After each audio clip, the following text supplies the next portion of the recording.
Good evening and welcome to our first show of the season. I'm Stan Rubin. Tonight on our program, we will show you some of the things you will see in the coming months. A little later on the program, Lawrence Rogers talks with the Chief Executive Officer of the Inuvialuit Regional Corporation, Nellie Cournoyea. To all the people that helped make some of our programming happen, a special thank you from all of us here at ICS.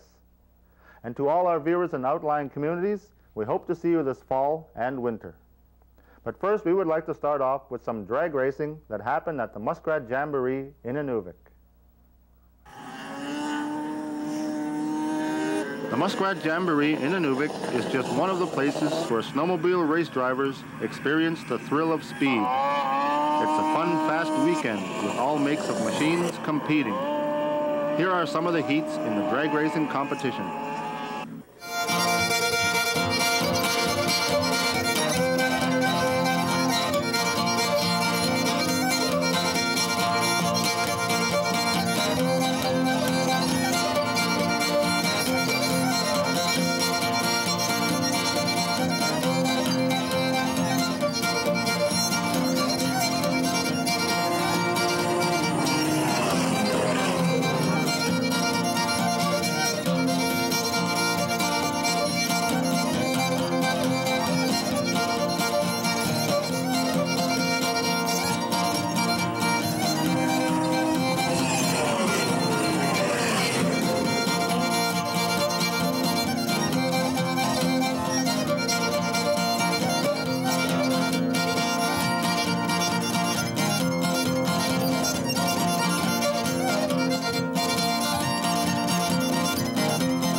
This next event proved popular with both the men and the women. It's the axe throwing contest.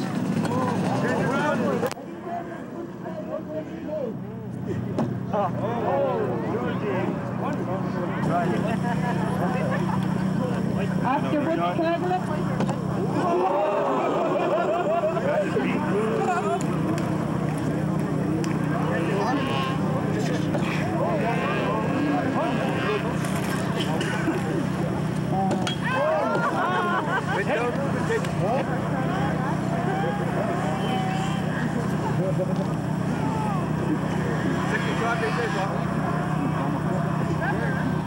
After Jeffrey Amos, Angus Kickoff. Jeffrey Amos, Angus Kickoff, Abel Singmack. Jeffrey Amos, Angus Kickoff, Abel Singmack. Angus, you kick, move back! Move back! Edgar Naring. Abel, Fred, Palmer, Lenny, Daryl Jones. Edgar Naring, next. After Edgar, Sammy Lenny. Daryl Joe, Dennis Allen, John Gordon.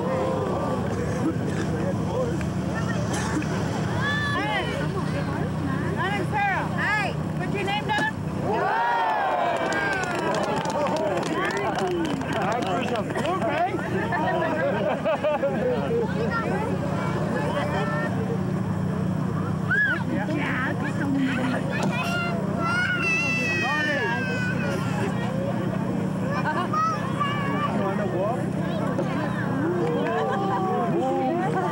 John Gordon, David Pursuit, Robbie Jordan. David Pursuit, Bobby Jordan, Gary Harley, Gary Gordon.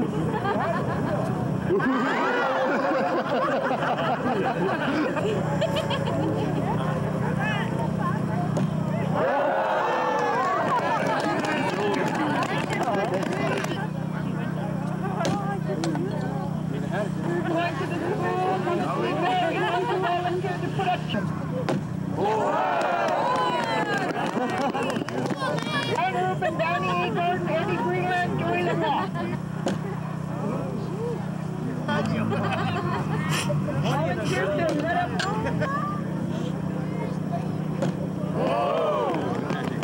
Good shot there, Eddie. All the volunteers going to the school to set up chairs to see Barry Greenland. Mo Hanson is the winner of that throwing, men. Mo Hanson. Bullseye.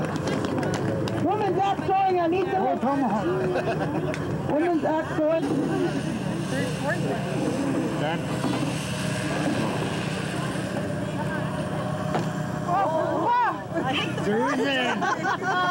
Dorothy Amos, Tom Morrison, Shauna Rubin, Bessie Katana.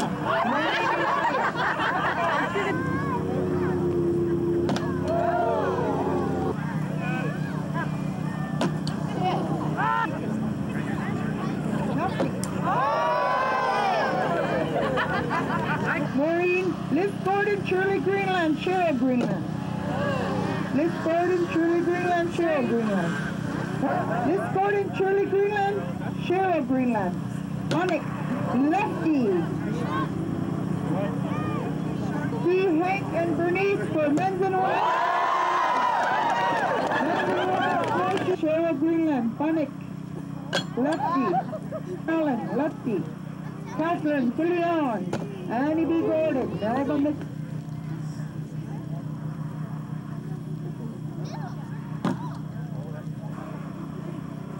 Hank and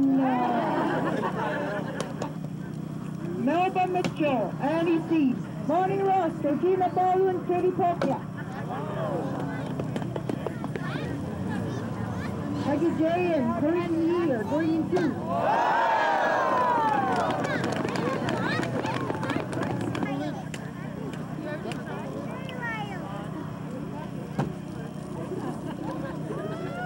Countrymen, we need registration now. Open class, countrymen.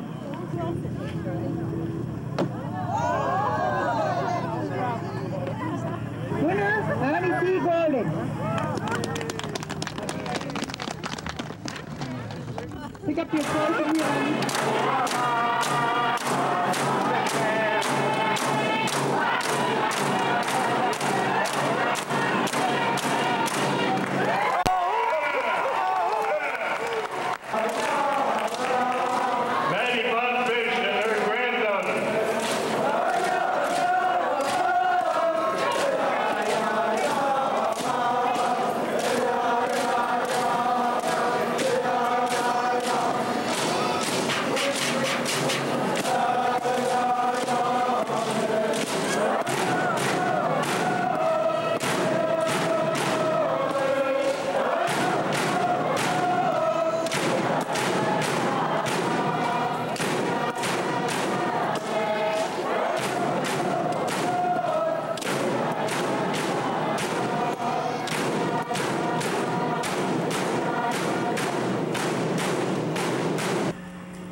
shot. Skill shot. Really bold.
How Cope got started?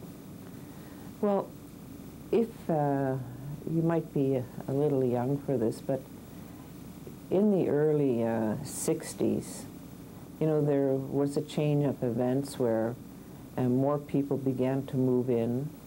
This Inuvik was becoming a larger center where other people's interest seemed to be taken over from what was known as a community of the Delta. And that was lived with for a while, but when the oil and gas industry came in, it sort of shot out into the Delta because most of the work was being done out there.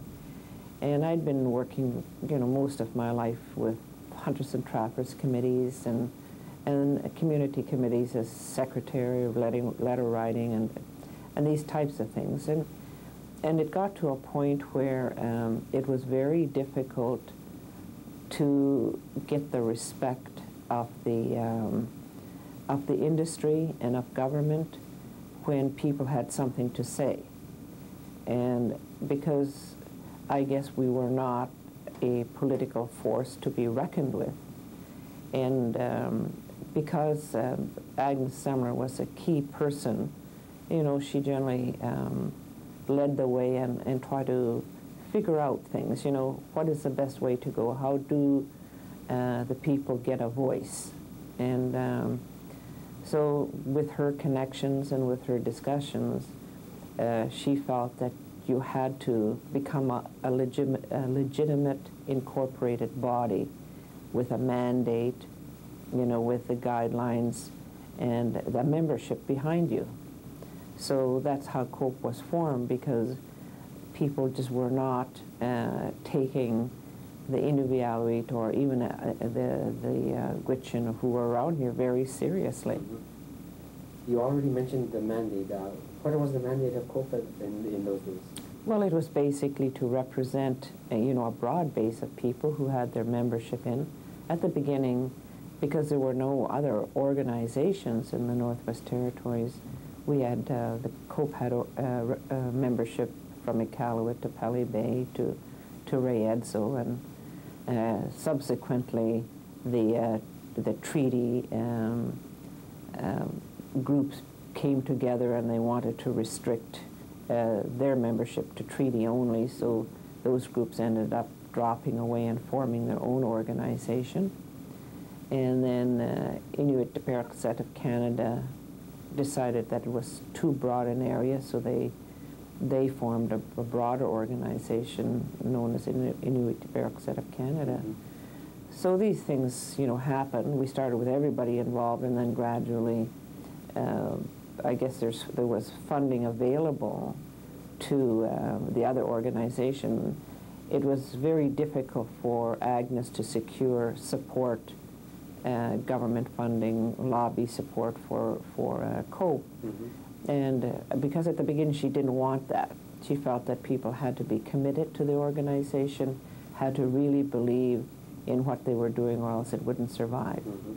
And so the first really clash or conflict we had with oil and gas was within Banks Island, and some of the work that was done on Crosley Lake, where there was dynamite blasting in the lakes.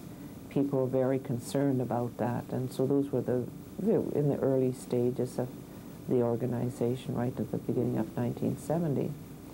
And it was difficult to hold things together because there was always, people weren't experienced in an adversarial organization. You know, most Inuvialuit like to be nice about things, and it was difficult for them to get aggressive, and it was nice that Agnes was around because she didn't have a problem with that, you know, and many of us were recruited to do the background work, and she didn't have any fear of facing some pretty tough and well-funded industry organizations, and even some of the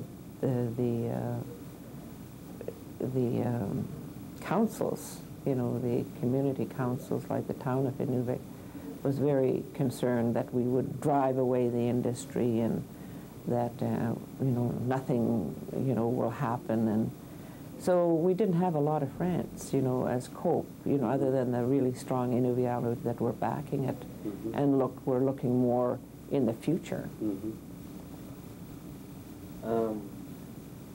You didn't mention anything about what was happening with IRC.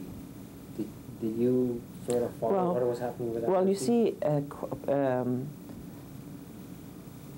I think of them both as the same thing. You know, COPE and IRC. COPE existed until the claim was settled, and that was dissolved, and IRC took the responsibility from that point on. How did it actually work? IRC, you said right in the beginning, was the sort of like the mother company.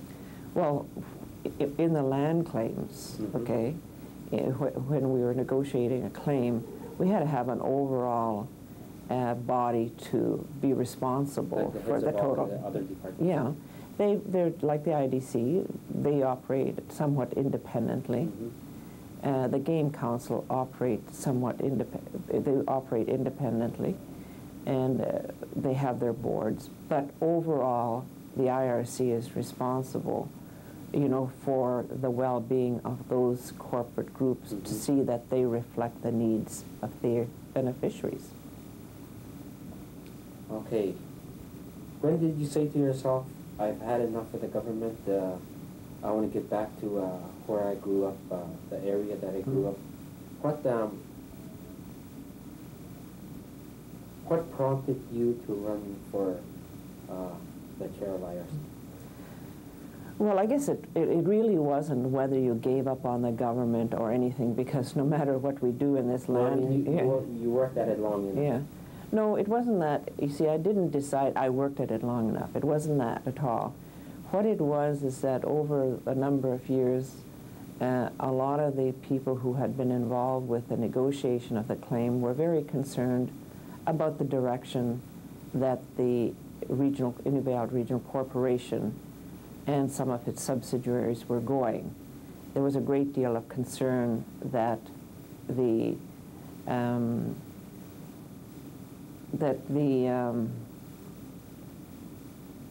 beneficiaries' interests were not well served, and that there was the monetary or the trust or the heritage fund was put in jeopardy. Mm-hmm. And so there was a lot of lobbying to me to come back and get re-involved with the organization. And a lot of people felt that, a lot of our beneficiaries felt that even though I had gone through the government for the specific reason of trying to make a better place or protect some of the interests of Inuvialuit, I should come back and do the same thing where it was most needed at that time, because there was a lot of dissension and problems arising from certain directions that were taken, and a lot of concerns raised by Inuvialuit beneficiaries. So I was asked by and solicited by many beneficiaries to come and once again take over the chair of the IRC, mainly to try to stabilize it and put things back in order. Mm-hmm. During your years as working in different levels of government, how did this ready you for what you're doing now here at IRC? Well, I guess the readiness, if you want to know, or the learning or the knowledge came way back before government. You know, I've always, from the time I was a kid, always involved with community activities and always involved with people and the different organizations that were formed, whether they were community or otherwise. And I've always been interested in, you know, how things work generally. You know, we're not just a little, you know, my father was very good about this and talking to everybody in the West Channel. I know Victor Allen and Edward and all these sometimes used to listen to him and say, what are you talking about? Because we always thought that everything should stay the same. We'll still be standing here on the bank. We'll still be picking off muskrats. You know, we'll still be skinning muskrats. And the economy could still survive and we'll still have a good life. But he used to always talk about us not, you know, putting our head in the ground and thinking that we're only going to be ourselves. And, you know, but just through the discussions and pushing, you know, ourselves to think beyond and saying that we're just a small part of a very large society. So even though you ran your life perfectly where you are, you did the best, the influence from other places are going to slowly overtake you, and you have to be ready for that. And you can't put your head in the sand anymore. And we used to wonder, what is he talking about, you know? But as things evolved, you could see these changes coming in. Then you could see at one time you were a very important group of people, and then all of a sudden someone else is more important, and someone else later on you're just a nuisance, you know? So I guess I've always been involved, so whether I was involved with COPE or IRC and government, you learn a lot. In government I learned a lot. I learned a lot about, you know, how to do things, how to get things done, you know, where the connections are in government, who does what, you know, and how governments change, you know, and the limitations on government too. So that knowledge is always good, whether I was working here or working in a community, that knowledge is very good. I think that it's so important to be positive, you know. Every day people hear about how bad this and how bad that is. And most people can do something about it by starting with themselves. And they don't really know the power of taking charge of your personal life. Once that happens, that flows out from yourself into your family and to the rest of the community. And to me, we have to start building that, because there's a lot of people that feel negative about what is the future. And you can't feel negative about the future, because the future is what you build and what we build together. And no one person is going to do that. And the more people that take charge of their life and say, we're going to move ahead, the far better it is for everybody. Well, thanks very much, Nellie. Okay, thank you.